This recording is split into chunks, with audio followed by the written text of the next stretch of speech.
Bonjour à tous les internautes.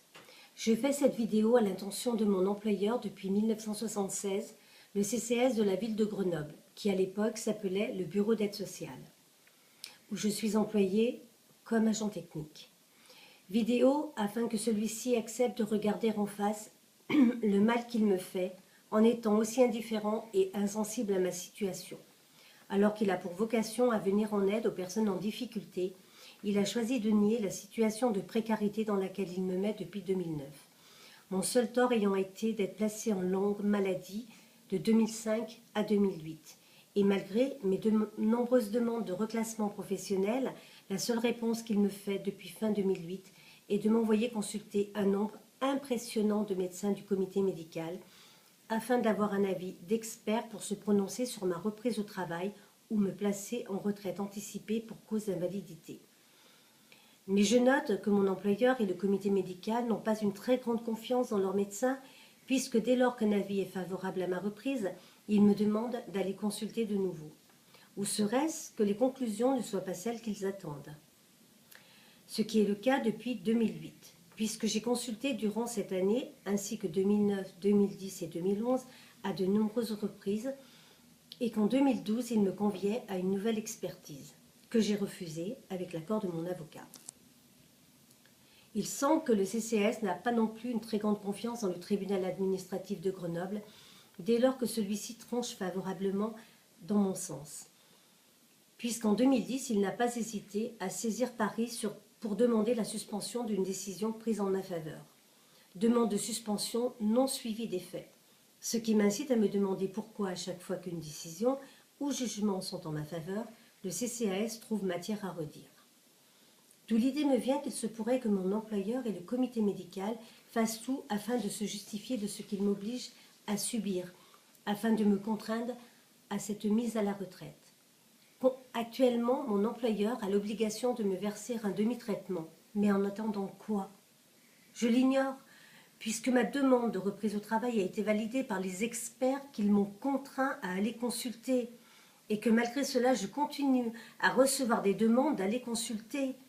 Je me demande si le trou de la sécurité sociale évoque quelque chose pour le comité social et le CCAS, à moins que les visites aient été gratuites. Sachant que je règle un loyer élevé, que tous mes droits ont été suspendus par le CCAS depuis 2009, nous avons fait une demande écrite, mon avocat et moi-même, afin de demander l'autorisation de travailler à mi-temps, afin de compléter mes ressources.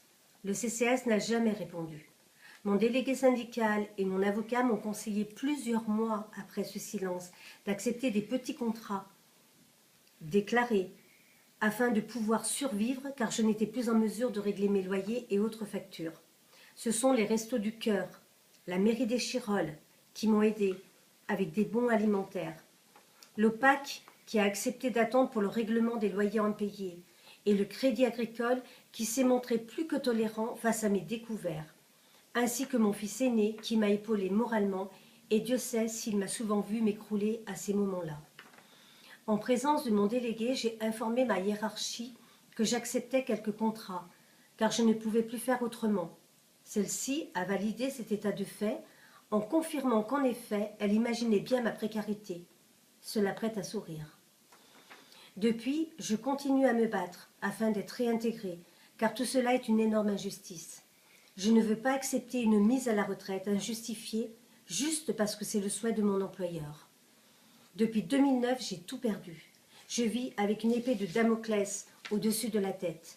Financièrement, dès que je n'ai plus de contrat, je me retrouve dans un statut de précaire. Ce qui va être le cas fin mars 2013. Je suis déjà dans l'impossibilité de régler mon loyer de mars, puisqu'une grande partie de mes ressources ont servi à régler le centre des impôts. Car en cumulant des petits boulots et mon complément de salaire, je deviens imposable, même si cela paraît invraisemblable. Et mon bailleur vient de me dire que j'ai jusqu'en juin 2013 pour trouver une solution, car après ils ne pourront plus accepter mes retards de loyer.